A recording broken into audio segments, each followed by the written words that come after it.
Let us begin by settling the mind for a moment. Allow the body to relax, the breath to flow naturally, and the heart to become receptive. What we are about to reflect on is not merely a story from long ago, but a living teaching that still speaks to the human condition today. The Ambaṭṭha Sutta, found in the Dīgha Nikāya, is often remembered as a dialogue about pride, caste, and true nobility. But at a deeper level, it is a teaching about wisdom, humility, and the danger of mistaking outer status for inner worth. The Buddha uses this encounter not to humiliate, but to gently expose ignorance and point toward a more profound understanding of what makes a person truly noble. The setting is simple.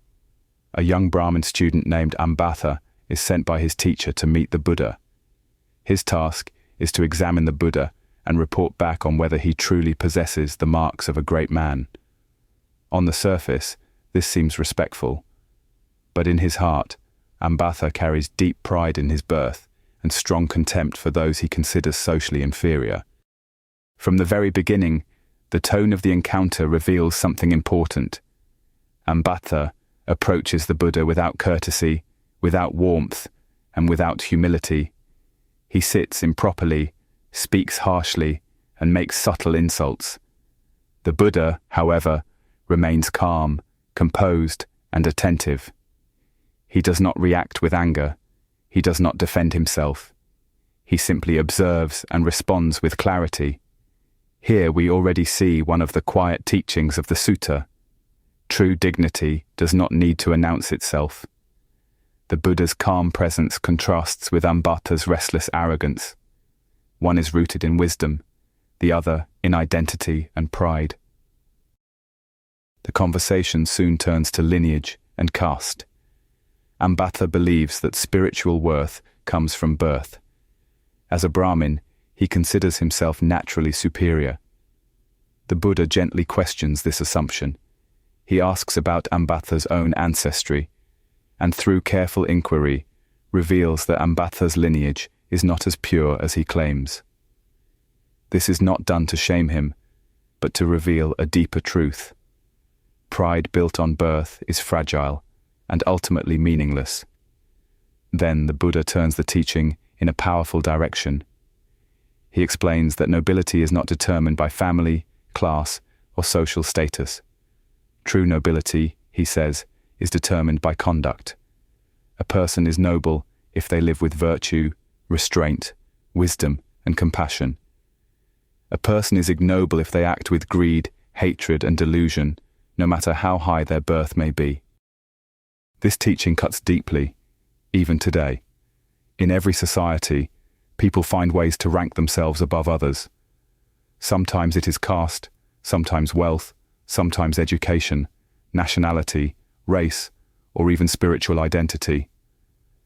The Buddha gently dismantles all of this. He reminds us that the Dharma does not measure worth by labels, but by actions and understanding. The Buddha then explains what truly makes a person worthy of respect. It is not their name or lineage, but their training of body, speech, and mind. It is their commitment to ethical conduct. It is their effort to abandon greed, hatred, and delusion. It is their cultivation of wisdom and compassion. These qualities, he teaches, are open to all people, regardless of birth.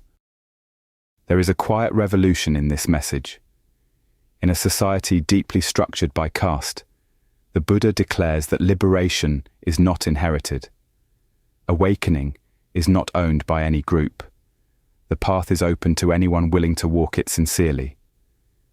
As the dialogue continues, the Buddha also addresses another subtle point. He shows that knowledge without humility becomes arrogance.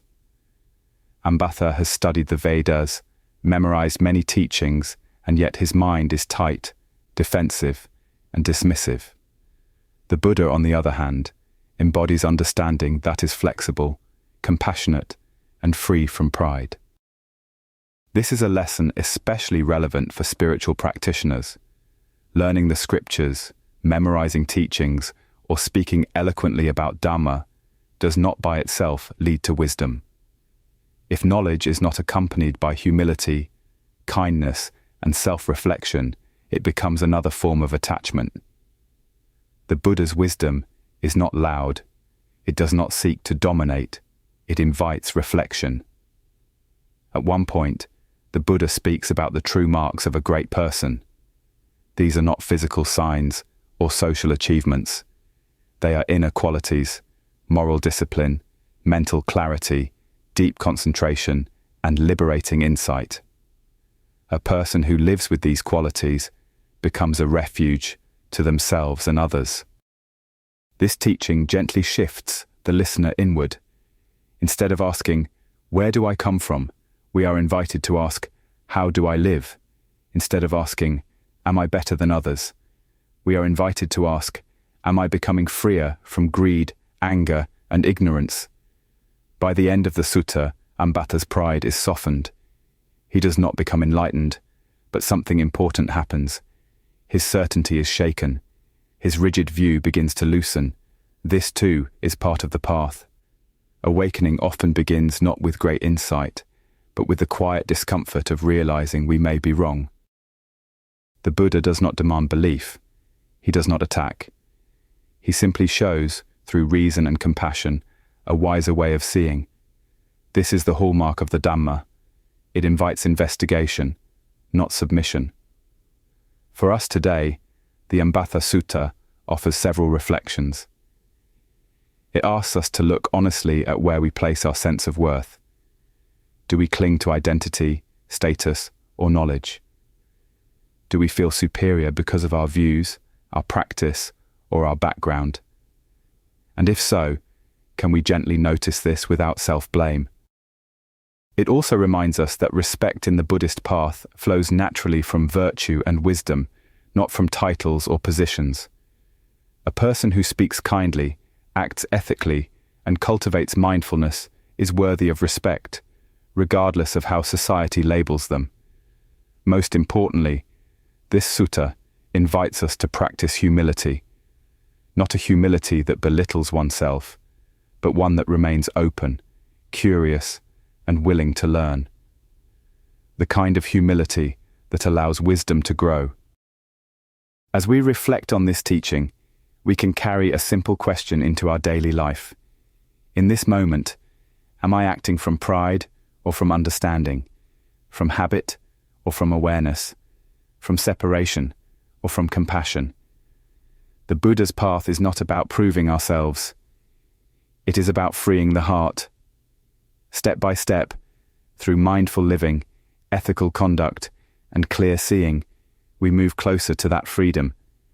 Let us sit with this teaching quietly. Let it settle. Let it work gently in the mind. And may it help us walk the path with humility, wisdom, and kindness toward all beings.